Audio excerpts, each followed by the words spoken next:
자, 오늘도 좋은 날입니다. 하나님의 비밀은 그리스도고 우리 그리스도를 실제적으로 체험하는 것은 아주 귀한 것입니다. 그분은 바로 거듭난 영 안에 우리 안에 계십니다. 우리 안에 계신 그분을 바로 만나고 체험하고 누려야 됩니다. 또한 그리스도가 이루신 모든 것을 누리려면 우리는 그분의 몸된 교회를 알아야 된다. 그래서 교회에 대한 실제를 가질 때 우리는 주님이 이루신 모든 것을 누릴 수 있습니다. 그래서 우리가 교회가 무엇인가 한 7가지 정도를 아주 성경에서 우리에게 보여주죠. 첫 번째, 교회는 세상으로부터 하나님께 부르심을 받아 나온 모임, 회중을 의미합니다. 즉 성도를 말하죠. 그래서 에클레시아라는 그런 의미를 가지고 있습니다. 또 두 번째는 교회는 그리스도의 몸이다. 특별히 그리스도의 몸이라는 것은 바로 생명에 중점을 두고 하는 이야기입니다. 교회가 바로 생명으로 구성됐다는 겁니다. 세 번째는 교회는 그리스도의 배필, 신부요 또 아내가 된다. 그래서 그리스도의 배필이란 그런 의미는 바로 사랑에 대한 중점을 두고 있죠. 사랑에. 사실 신랑 신부는 중요한 테마가 사랑이니까. 그리고 나서 교회가 무엇인가? 교회는 사실 한 세 사람이다. 한 세 사람. 우주적인 한 세 사람이다. 그래서 그 세 사람의 중점은 바로 인격이라는 거예요. 인격. 즉 바로 교회의 인격은 우리 예수 그리스도이신 줄 믿습니다. 그리고 교회는 하나님의 집이다. 하나님의 집. 그래서 모든 자들이 거처뿐만 아니라 하나님의 가족들이 된다. 또 교회는 하나님의 나라다. 이렇게 표현했고, 어제 교회는 바로 예수 그리스도의 간증이다. 그런 항목들이 있었습니다. 그러면 오늘은 다시 한번 이 교회에는 사실은 두 가지 면이 있죠. 하나는 이 우주적으로 교회는 하나입니다. 하나. 우주적으로. 그러나 또 이 땅에는 도시적으로 많은 교회들이 실제로 이렇게 세워져 있죠. 그래서 이제는 먼저 이 우주적인 큰 하나의 말씀을 한번 나눠보면, 우리 주님께서 처음으로 교회란 단어를 쓰신 게 마태복음 16장 18절 말씀입니다. 신약에서 교회란 단어가 우리 주님께서 16장 18절에 또 내가 내게 이르노니 너는 베드로라. 내가 이 반석 위에 내 교회를 세우리니 음부의 권세가 이기지 못하리라. 이 반석 위에 내 교회를, 이 교회는 사실 우주적인 한 교회를 말합니다. 어떤 지역지에 나타난 교회를 의미하는 게 아니라 이 주님은 이 우주 안에서 그 한 교회를 갖고 계시고 세우신다는 거예요. 그래서 여기서 이것은 이 내 교회 할 때 이 교회는 우주적인 큰 하나된 교회를 의미한다고 말씀을 드릴 수 있고, 또 그런 표현들이 에베소서 1장 23절에 이렇게 말하죠. 교회는 그의 몸이니 만물 안에서 만물을 충만케 하신 이의 충만이다. 여기에도 이 교회라는 의미는 실제적으로 이 우주적으로 하나된 교회를 의미합니다. 그래서 교회는 우주적으로 바로 그의 몸이 된다. 그래서 만물을 충만케 하는 충만이다. 이렇게 말씀을 드렸습니다. 그리고 우리가 아까 말씀드렸던 교회는 한 세 사람을 교회라고 말씀하는데, 에베소 2장 15절에 법조문으로 된 계명의 율법을 폐하셨으니 이는 이 둘로 자기 안에서 한 세 사람을 지어 화평하게 하시고, 이 둘이라는 것은 바로 유대인 가운데서 믿는 사람들, 또 이방인 가운데서 믿는 이 모든 믿는 사람들을 한 세 사람으로, 한 교회로 준다. 이것도 사실 우주적인 면을 의미하는 것이다. 이렇게 말씀을 드릴 수 있습니다. 그러면 이제 우주적으로 교회는 하나지만 이 땅에 나타나는 교회들은 다양합니다. 다양해. 그래서 이제 지역적으로 이제 교회에 대한 모습이 나타나는데, 우리가 계시록 같은 경우에 보면 우리 주님께서 사도 요한을 부르시고 이제 각 소아시아에 있는 몇몇 교회를 향해서 이제 그 교회에게 편지를 보내라. 그래갖고 이제 거기에 이야기가 쭉 기록되어 있는데, 예를 들어서 계시록 1장 11절에 보면 이렇게 말하죠. 이르되 내가 보는 것을 두루마리에 써서 에베소, 서머나, 버가모, 두아디라, 사데, 빌라델비아, 라오디아 등 7교회에 보내기로 하시구나. 실제로 이 교회는 우주적으로 하나지만 이 지역적으로 여러 곳에 나타나 있습니다. 그래서 여기 세워진 실제 이 교회에게 이 편지를 보내라고 말씀을 합니다. 그래서 여기서 나오는 교회들은 실제로 이 땅에 있는 교회입니다. 우리 모두 이 한세대학교 안에 우리 한세교회가 있는 것처럼 이렇게 말씀을 합니다. 실제로 그냥 교회에는 예를 들어서 교회의 어떤 행정적인 지역적인 교회적인 그런 문제죠. 예를 들어서 이 교회 안에서 어떤 성도가 죄를 지면 이제 그 성도에 대한 죄를 아는 사람들은 그 사람에게 찾아가서 이것은 하나님께 또 교회에 합당치 않는 일입니다. 회개하셔야 됩니다. 이렇게 권면을 해야 된다는 거예요. 근데 권면을 했는데 안 받아들여. 그러면 그 한두 사람과 함께 증인과 혼자 이야기했으니까 두 사람과 이런 일로 실수하고 교회 피해나 또 죄를 짓지 않았습니까? 그거 한두 사람이 다시 한번 권면을 합니다. 그래도 안 받아들였어요. 그럴 때는 성경에 이제 마태복음 18장 11절에 이렇게 말합니다. 만일 그들의 말도 듣지 않거든 교회에게 말하고 교회의 말도 듣지 않거든 이방인과 세례와 같이 여기라. 그래서 이제 더 이상 말을 안 들으면 교회에서 행정적인 처리를 해야 된다는 거예요. 그래서 어떤 징계를 하든지 또 그 징계도 받아들이지 않으면 아주 좀 이렇게 안 좋은 말이지만 출교시키는 거죠. 우리 교회 성도로 인정할 수 없고 우리 교회를 떠나라. 다시 예배와 봉사에 참여하지 말라. 이렇게 여기에 그건 실제적인 교회입니다. 그러니까 이 땅에 나타난 실제 그러니까 우주적인 면의 교회가 있고 실제로 나타나는 교회가 있는 것을 우리가 알아야 된다. 그리고 나서 이제 초대교회가 아주 성령의 부어짐을 통해서 놀랍게 부흥이 됐습니다. 근데 항상 이 부흥의 역사 배후에 성령의 역사가 있지만 또 한편적으로 하나님의 그 부흥의 역사를 반대하는 사단의 역사가 있기 때문에 점점점 이 사단은 교회 안에 많은 성도들에게 여러 가지 시험과 올무를 갖고 와서 교회를 영적으로 이렇게 타락시키는 그런 경향이 있어요. 알다시피 우리 예수님이 보통 이렇게 십자가에서 죽으시고 부활한 연도가 우리가 보통 예를 들어서 한 30년 정도라고 생각해요. 30년.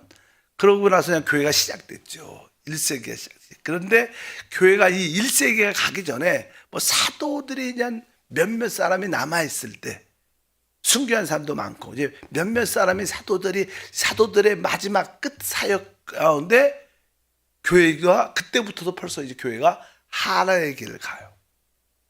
항상 이 교회는 영광스럽고 순수하지만 그 영광스럽고 순수함을 지키는 게 쉽지 않습니다. 왜? 우리가 하나님 말씀과 성령으로 온전히 충만하면 되는데 계속 그렇지 않고 세상 것들이 자꾸만 들어오니까 교회가 이 변질되고 조금 이렇게 하나의 길을 가게 됩니다. 그래서 이제 사도 중에 그 당시 남아있던 사도들 중에 몇몇 사람들이 그런 글을 씁니다. 왜? 교회에 문제들이 자꾸만 생기는 거예요.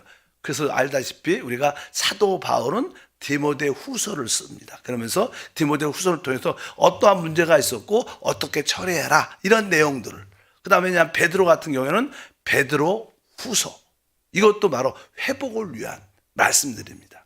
그리고 이제는 마지막 사도였던 사도 요한, 요한복음, 요한 1서, 2서, 3서, 이것도 다 이 교회가 영적으로 이게 하락의 길을 가니까 그것을 회복시키기 위해서 성령을 통해 쓴 서신서들이에요. 그래서 우리가 교회가 이제 초대교회의 놀라운 부흥 과정을 거쳐서 점점점 이렇게 하락의 길을 가는데, 그래서 뭐예요? 우리에게 뭐가 필요해요? 회복이 필요한 거예요. 재부흥이 필요한 줄 믿습니다. 우리가 찬양 중에서 주 예수의 얼굴을 구하며 다시 한번 부흥을 주셔서 그 참 은혜롭잖아요. 다시 한번 우리에게 영적인 부흥을 주기 위해서 우리 주님은 그런 길을 예비하신 것을 분명히 알아야 됩니다. 그래서 이 교회 역사를 쭉 보다면 교회가 이제 초대교회가 좀 지나고 교회가 하락 가운데 다시 한번 세상화되면서 오랫동안 1000년 이상 사실 천주교가 캐톨릭이 교회를 이끌어 왔어요. 근데 이 캐톨릭이 점점 좀 시간이 지나면서 여러 가지 문제가 많이 생기기 시작합니다. 그 당시에 알지만 이 캐톨릭의 신앙의 가장 중점은 하나님의 말씀이죠. 사실 요즘에 다시 한번 이야기하면 사실 이 교회의 최고의 핵심은 하나님 말씀과 성령이십니다. 성령. 근데 그 캐톨릭 그 가운데는 성령에 대한 이해가 많지 않았다고 생각을 합니다. 그래서 이제 점점 그러니까 하나님 말씀과 교회의 머리신 그리스도 성령의 역사가 없으니까 이제 어떤 조직화되는 거예요. 조직화. 그럴 수밖에 없어요. 그래서 이제 교황의 권위가 너무 높아지게 됩니다. 또 그 안에 우상 숭배의 요소를 많이 갖게 되니까 종교 개혁이 여러 가지로 일어나게 됩니다. 그래서 이제 1500년에 마르틴 루터로부터 시작해서 종교 개혁이 시작돼 갖고 다시 한번 회복의 길을 교회 역사를 보면 우리가 그리고 나서 지금 500년쯤 됐죠. 500년. 그래서 이제 그 종교 개혁이 일어난 후 500년 이상 지났는데 지금 이러한 우리 상태 가운데 이제 교회가 회복되고 이 마지막 부분에 주님이 다시 오심으로 다시 한번 하나님 나라 이 땅에 세우시는 줄 믿습니다. 그래서 어쩌든지 우리 교회가 점점점 하나의 길을 갈 때 그래도 나름대로 그 처음부터 주님을 추구하고 사모하고 교회의 회복을 위해서 추구하는 자들이 많이 있었어요. 역대적으로 항상 그런 부류의 사람들이 있습니다. 주님을 사랑하고 말씀을 사랑하고 성령의 사람들이 있어요. 그들이 교회를 회복하려는 그런 흐름이 계속 조금씩 있어갖고 지금까지 온 겁니다. 그래서 우리는 그 신앙의 회복을 우리가 지켜야 될 줄 믿습니다. 특별히 이 계시록에 보면 하나님은 7교회에게 서신서를 보내고 특별히 마지막 때 하나님의 교회 회복을 위해서 이기는 자를 부르셔요. 어떤 자요? 이기는 자. 신천지 이야기를 들어보니까 신천지는 이만희 그 교주가 이기는 자라고 말한다 그래요. 이기는 자. 이기는 자는 한 사람을 대표하는 게 아닙니다. 이기는 자는 바로 이 교회 안에 바로 우리 다시 한번 이 세상과 죄와 육신과 모든 분열을 이기는 자가 참된 이기는 자인 줄 믿습니다. 그래서 여기 보니까 이제 주님께서는 각 교회마다 이기는 자를 부르셔서 하나님의 타락한 교회를 회복하는 일을 하신다. 그런 가운데 주님이 오신다고 말씀을 합니다. 그래서 계시록 우리가 아까 교회 7가지 교회가 있었잖아요. 첫 번째는 뭐 에베소, 그다음에 뭐 서머나 쭉 나오는데 각 교회마다 이기는 자를 부르셔요. 원래 실제로 거기 서신서에 나오는 소아시아에 있었던 7교회는 실제로 그 소아시아 지역에 있었던 교회입니다. 그리고 또 우리는 실제로 그 교회의 영적인 상태를 볼 수 있고 또 하나는 이 교회의 역사 7교회는 교회 초대교회부터 마지막 주님 오실 때까지 교회의 큰 역사를 하나의 그림으로 보여주는 그림입니다. 그러니까 뭐 에베소 교회하고 서머나 교회는 바로 그 초대교회의 모습들, 알다시피 초대교회 에베소 교회의 모습이 있고 좀 있으면 이제 로마 황제에 의해서 핍박을 받죠. 많은 우리 기독교가 많은 믿는 사람들이 순교합니다. 그래서 그 상태를 우리가 무슨 교회라 그래요? 바로 서머나 핍박받는 교회라고 말하죠. 그리고 교회 역사를 보면 이제 핍박을 하다 안 돼. 그래도 점점점 믿는 사람이 더 숨어서 더 강력한 역사가 나타나니까 안 되겠다. 그러면 우리 이 기독교를 로마 제국가 그 당시 로마 제국이 통치했으니까 아예 콘스탄틴 황제가 우리 로마는 기독교로 수용을 하는 거랍니다. 기독교를 우리 국교로 삼겠다. 그래야지 전쟁에서 이 나라가 더 강해질 수 있다. 그래갖고 기독교를 자기의 국교로 로마가 받아들이니까 그냥 국교로 받아들이니까 교회가 더 세상화돼갖고 그 다음 교회가 버가모 교회, 버가바노 뜻은 결혼이라는 뜻입니다. 세상과 결혼한 교회. 교회 역사입니다. 역사. 그러니까 그냥 세상과 연합되니까 점점점 세상화 조직화되니까. 그 다음에 교회가 바로 두아디라 교회의 그런 모습을 갖게 되는 거예요. 두아디라 교회는 무엇이냐? 바로 그것이 바로 우리가 소위 캐톨릭 교회를 의미해요. 캐톨릭 교회가 오랫동안 이루어지다가 이제 그 다음에 3장에 보게 되면 4대 교회가 나와. 4대 교회. 4대 교회. 4대 교회는 바로 우리 개신교를 의미해요. 개신교.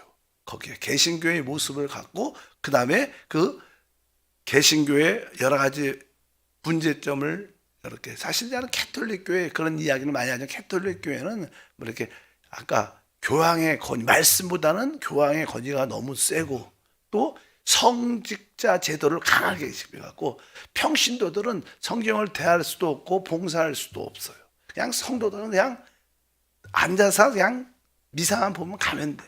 근데 사실 이게 몸이라는 게 교회는 그랬더니 몸인데 각 지체인데 지체는 각자의 기능이 다 있어요.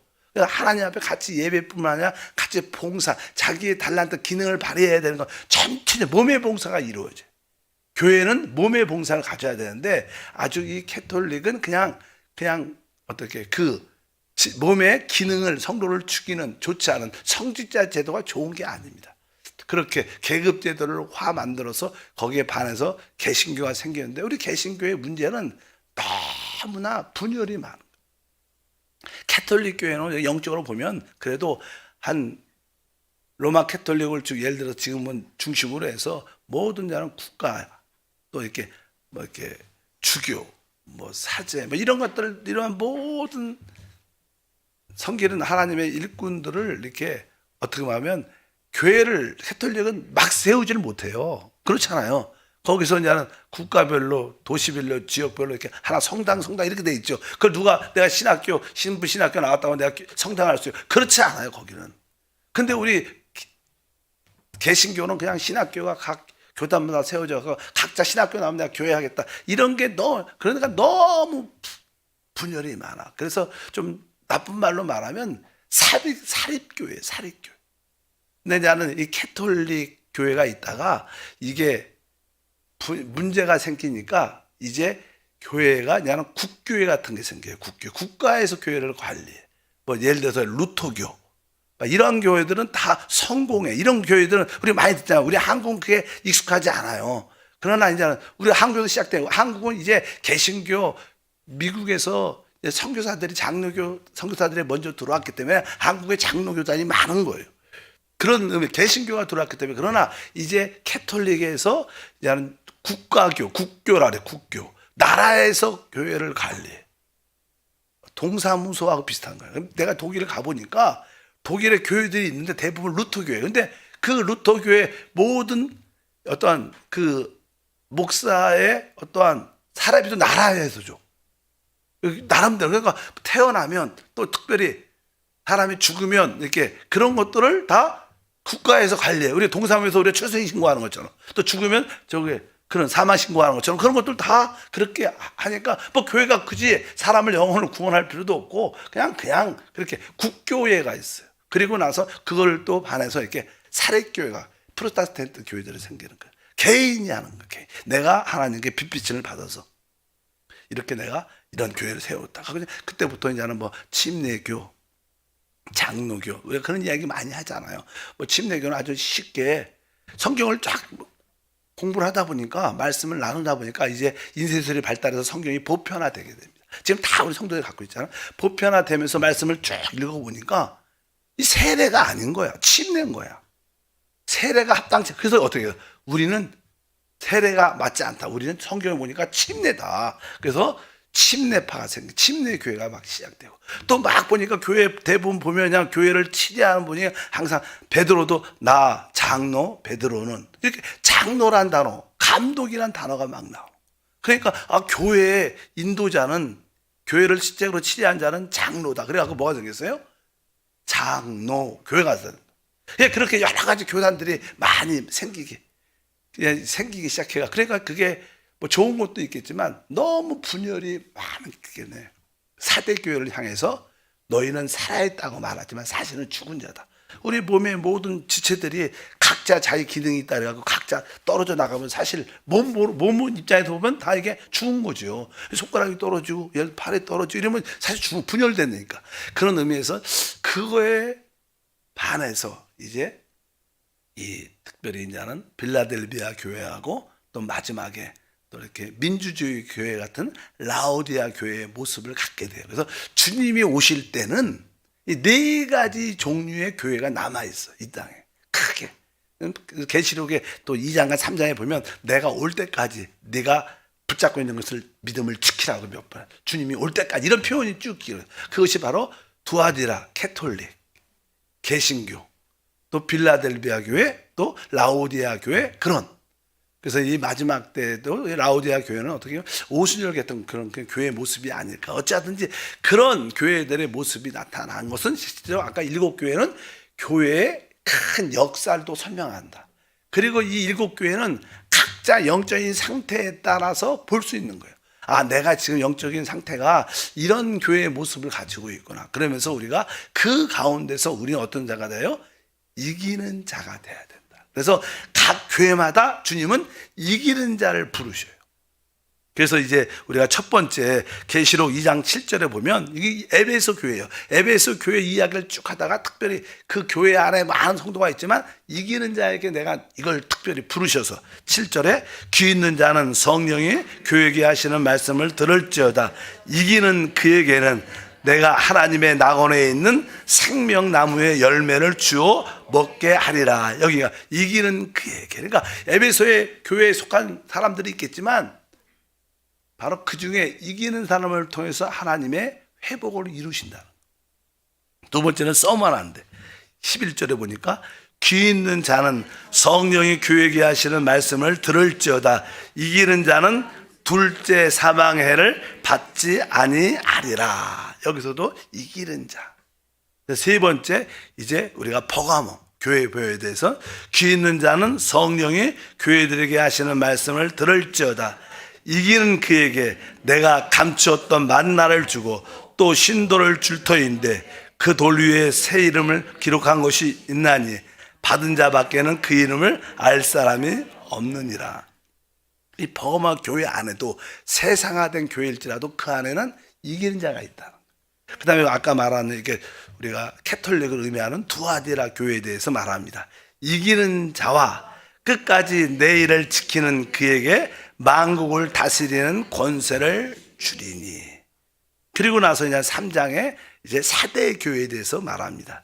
이기는 자는 이와 같이 흰옷을 입을 것이요 내가 그 이름을 생명책에서 결코 지우지 아니하고 그 이름을 내 아버지 아까 그의 천사 앞에서 시인하리라. 그 다음에 빌라델비아 교회에서 이기는 자는 내 하나님 성전의 기둥이 되게 하리니 그가 결코 다시 나가지 아니하리라. 내가 하나님의 이름과 하나님의 성 곧 하늘에서 내 아버지께로부터 내려오는 새 예루살렘의 이름과 나의 새 이름을 그의 위에 기록하리라. 그리고 나서 이제 마지막 라오디아 교회에게 이기는 그에게는 내가 내 보좌에 함께 앉게하여 주기를 내가 이기고 아버지 보좌에 함께 앉은 것 같이 하리라. 그래서 이 주님이 초대교회 마지막 부분에 1세기 말에 교회가 그때부터 하락돼서 하나님은 다시 한번 원래 초대교회의 모습으로 회복되는 원하는데 그 회복되는 것은 모든 성도들로 사실 이루어지는 게 아니라 그 교회 안에 특별히 이기는 자를 부르셔서 하나님이 그 모든 회복을 이루시고 완성하신다는 뜻. 그럴 때 이 이기는 자를 통해서 주님이 다시 오셔요. 그래서 하나님은 이 마지막 때 이기는 자를 얻으신다. 그래서 우리 한세교회 모든 성도들이 마지막 때 이기는 자가 돼야 되고 그럴 때 뭐예요? 주님의 다시 오심을 우리가 이끌어올 수 있다. 그런 믿음으로 우리가 신앙생활을 해야 될 줄 믿습니다. 그래서 교회에 대한 이러한 기본적인 이해를 우리가 갖고 주님을 섬길 때 참된 믿음 안에서 안식과 누림을 갖게 될 것을 믿습니다. 하나님 감사합니다. 다시 한번 교회에 대한 빛비침이 있게 도와주시고 교회에 대한 확신과 또 마지막 때 교회 또한 타락과 회복의 과정을 보게 하시고 우리가 어떠한 교회에 속해 있든지 간에 이기는 자로 부르심을 받아 순종하고 믿음으로 달려감으로 하나님의 그 영광에 참여하는 은혜가 함께하게 하옵소서. 주 예수 이름으로 축복하고 기도합니다. 아멘. 하늘에 계신 우리 아버지여, 이름이 거룩히 여김을 받으시오며 나라가 임하시오며 뜻이 하늘에서 이루어진 것 같이 땅에서도 이루어지리라. 오늘 우리에게 일용할 양식을 주시옵고 우리가 우리에게 죄 지은 자를 사하여 준 것 같이 우리의 죄를 사하여 주시옵고 우리를 시험에 들게 하지 마시옵고 다만 악에서 구하시옵소서. 나라와 권세와 영광이 아버지께 영원히 싸움나이다. 아멘. 이 마지막 때